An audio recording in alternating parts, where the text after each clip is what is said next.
All right, so keeping the files organized. So when you record and you end up with, you know, one track, but you have all these different pieces, but you want that to ultimately be one, like the file for Tom's guitar here.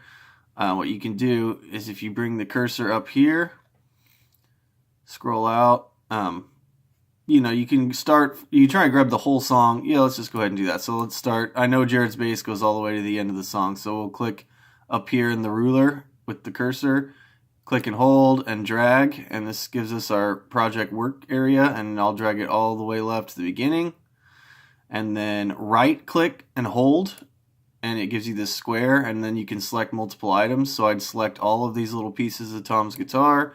They all turn white. I would right click on one, and I would go down to glue items within time selection. So that white, this thing here, this white area that we created is the time selection. So do that. It's consolidating, and now we have all those files that were separate still exist in our project folder, but this glued them all together, made it one file, and that's a lot neater. And now it's called whatever the last file was plus the word glued, indicating that it has been glued, and that's a stupid ugly name. So let's go to item properties and get this window, and let's go down to rename file, and for the moment we'll just call this Tom's Test Guitar,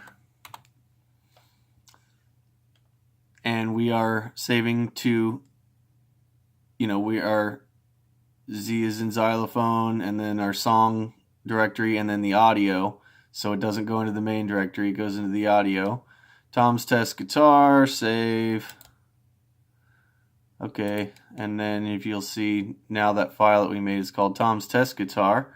And I should have shown you this first, but make sure, go to project settings, and it'll probably pop you up on this screen. Go to media, and then browse here, path to save media files. Browse and find, the song and then the audio. That way, every time you click glue or every time you record and it makes a new audio file, it'll put it in this folder specifically for audio, and that will keep things pretty tidy and organized. Don't press save as default project settings, because it'll always save it to the Zebra audio thing. So when we do a new song, if you have it saved as default, it'll still go to the Zebra one. So really, just every time you make a new project, come in here and make sure it's going to the audio folder for that particular project. Okay, and then last but not least, we got Tom's Test Guitar in here. We got Jared's bass in here. We got all my drum tracks in here. What we can do after that is go to File, Clean Current Project Directory. And then you'll notice it's going to the Zebra audio folder, and we have all this bullshit in here, none of which is in our project window here. All these files that are in here are what we are actually using and what we hear when we press play, and all this is bullshit files that were made in order to make all this that we actually are keeping. And just go to remove selected files. Ooh, one, what? Cancel. I guess Control A, select all. Remove selected files, yes. And then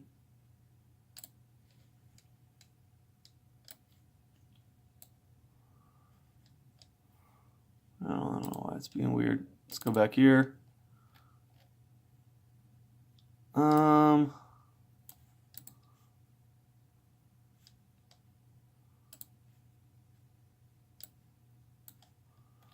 Still seems like we have a lot of files that we don't need. I don't know where these guitar files are coming from.